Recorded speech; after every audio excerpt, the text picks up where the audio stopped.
माचिस तो यूं ही बदनाम है साहब, मेरे तेवर तो आज भी आग लगाते हैं।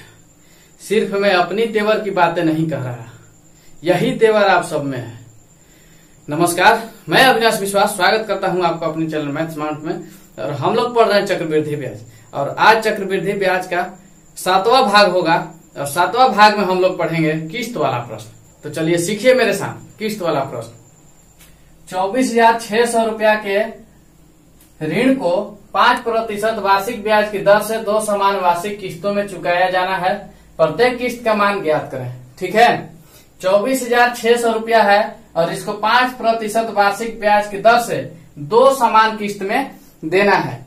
तो कितना कितना किस्त हमको देना होगा ताकि 24,600 रुपया 2 किस्त में खत्म हो जाए। तो इसको बनाने के लिए क्या किया जाता है, ये देखिए।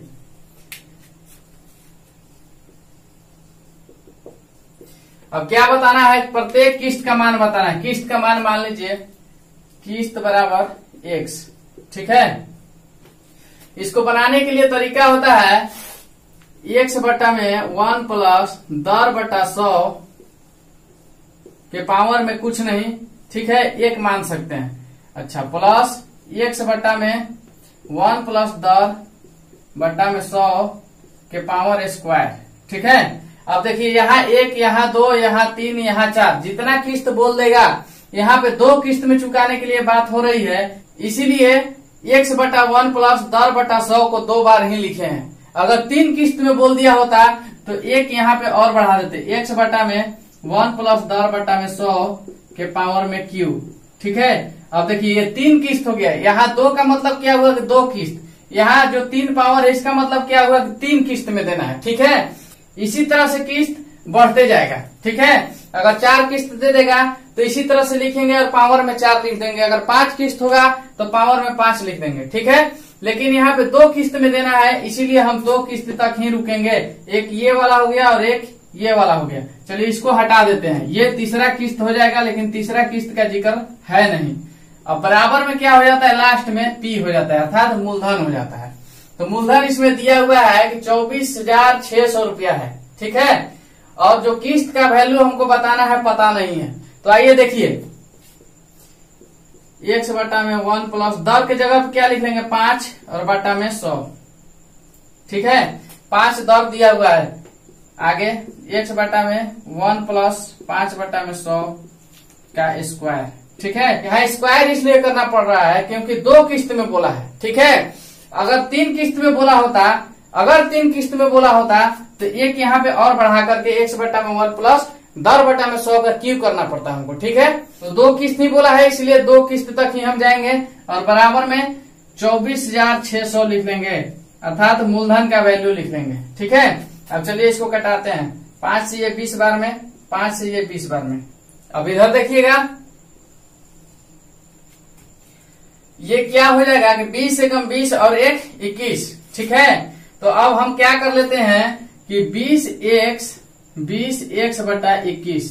ठीक है, और प्लस में अब ये क्या हो जाएगा 20 और 1 21। ठीक है, 21 बटा में 20, लेकिन इसका स्क्वायर करना होगा हमको। यहाँ पे आप समझिए कि हम जो x बटा में 21 बटा 20 आ रहा है, तो इसको हम क्या लिख रहे हैं, इसको जो है भाग में जो है ऊपर भेज देंगे तो गुना में हो जाएगा, तो 20x बटा 21 लिख सकते हैं। यही चीज यहाँ लिखे हुए है, 20x बटा में 21। अब इसी तरह से इसको भी कर लेंगे, x बटा में 21 बटा 20 का स्क्वायर करते हैं। तो यदि स्क्वायर कर लीजिएगा कितना होता है, 441 होता है। ठीक है, और नीचे में क्या हो जाएगा 400 हो जाएगा, अर्थात x बटा में 441 बटा में 400।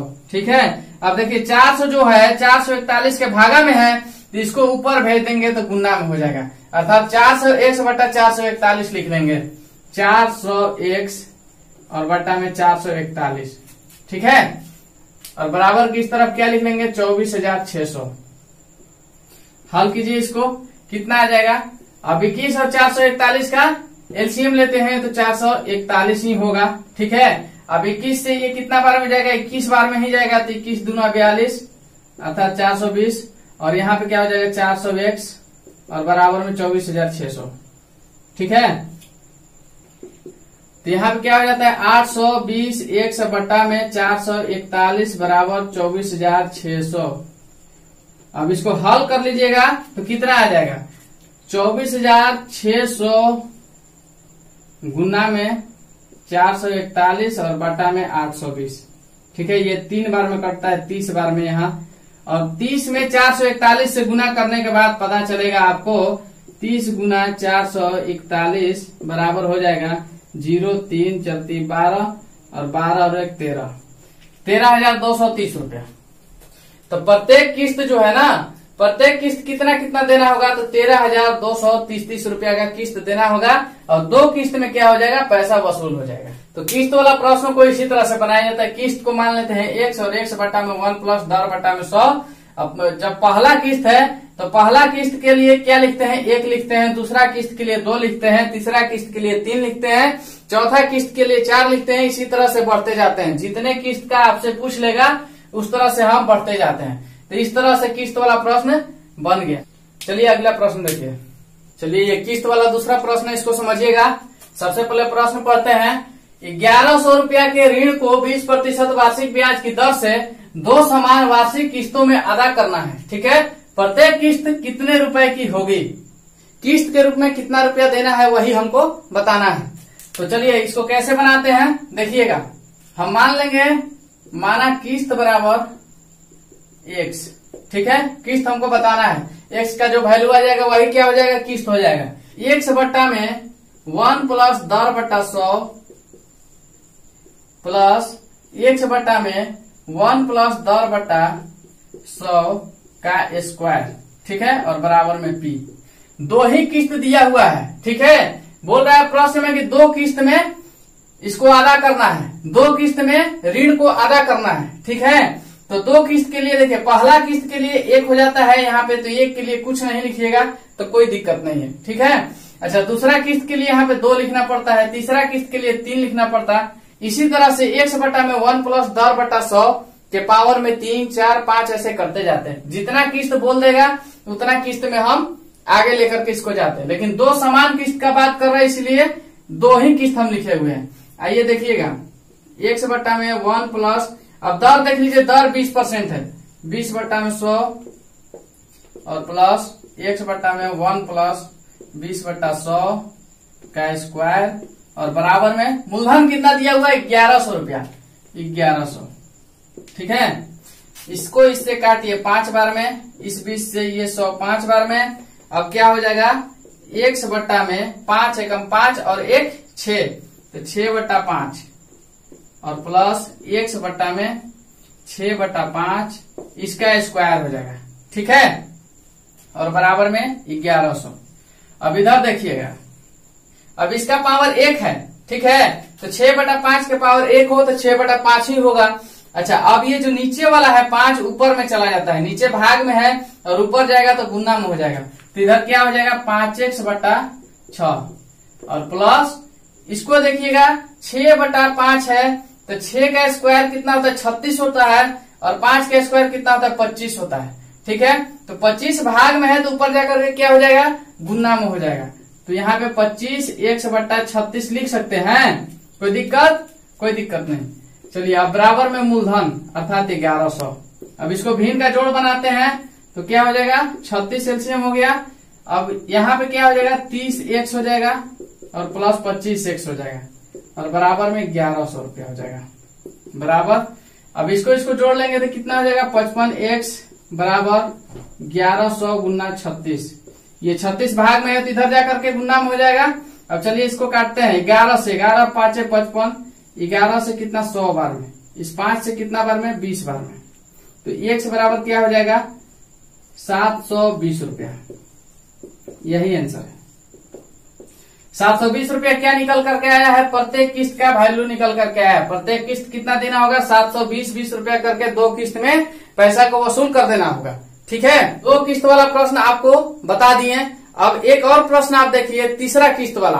अगर प्रश्न में 3 समान किस्त का बात करें तो उसको कैसे बनाइएगा, आइए देखते हैं। चक्रवृद्धि ब्याज की 10% वार्षिक दर से कोई धन उधार लेकर 2500 रुपया की 3 समान वार्षिक किस्तों में चुकाया जाता है, वह धन ज्ञात कीजिए। इसमें हमको क्या ज्ञात करना है, मूलधन ज्ञात करना है। इसमें किस्त ज्ञात नहीं करना है। किस्त तो दिया हुआ है 2500 रुपया, हमको मूलधन बताना है। ठीक है, तो इसको भी उसी फॉर्मूला पे बनाएंगे। क्या फॉर्मूला था देखिएगा, P बराबर x बटा में 1 प्लस 10 बटा में 100 के पावर 1 और प्लस में x बटा में 1 प्लस 10 बटा 100 के पावर में 2, क्योंकि 2 किस्त तक, अब तक हम कितना किस्त तक का है, 2 किस्त तक, 3 किस्त का बात हो रहा है, इसीलिए x बटा में 1 प्लस 10 बटा 100 के पावर में 3 लिखना होगा। ठीक है, अब ये मूलधन बराबर ये फॉर्मूला हो गया है। 3 किस्त का बात है, इसीलिए 3 हम किस्त लिखे हुए हैं यहाँ पे। अब आइएगा देखिए, अब जो है किस्त का वैल्यू तो हमको दिया हुआ है, x के जगह पे हम क्या लिखेंगे, x के जगह पे हम 2500 लिखेंगे। तो P बराबर हो जाएगा, P बराबर 2500 बटा में 1 प्लस दर कितना दिया हुआ है 10%, तो 10 बटा में 100 और प्लस 2500 बटा में 1 प्लस 10 बटा में 100 का स्क्वायर और प्लस 2500 बटा में 1 प्लस 10 बटा 100 के पावर में 3। ठीक है, 3 ही किस्त तक ले जाना है हमको, इसीलिए 3 तक हम आए। ठीक है, अब इसको चलिए कटाते हैं, 1 0 से 1 0, 1 0 से 1 0, 1 0 से 1 0। ठीक है, अब क्या हो जाएगा, अब देख लीजिए 2500 के नीचे में क्या हो जाएगा, 10 से कम 10 और 1 11। ठीक है, तो 11 बटा 10 होता है, तो 10 को ऊपर भेज देंगे तो क्या हो जाएगा, 25 में 10 से गुना कर लेंगे, 2500 में 10 से गुना कर लेंगे तो 25,000 हो जाएगा और नीचे में 11।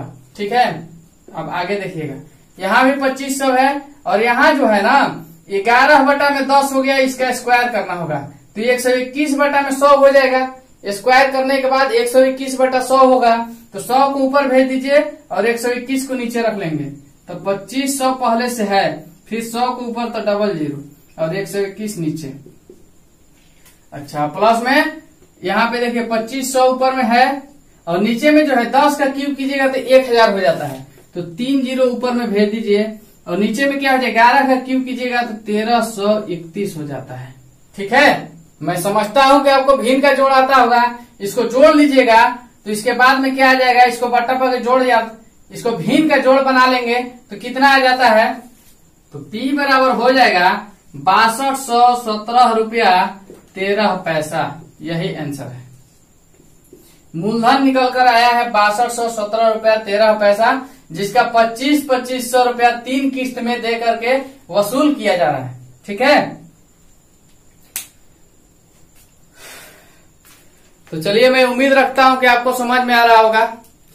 तो आपने आज सीखा किस्त वाला प्रश्न, जिसमें 2 समान किस्त और 3 समान किस्त, इसी तरह से 4 5 6 जितना किस्त दे दे आपको बनाना होगा। अगर आपको समझ में आ रहा है तो लाइक सब्सक्राइब और शेयर कीजिएगा।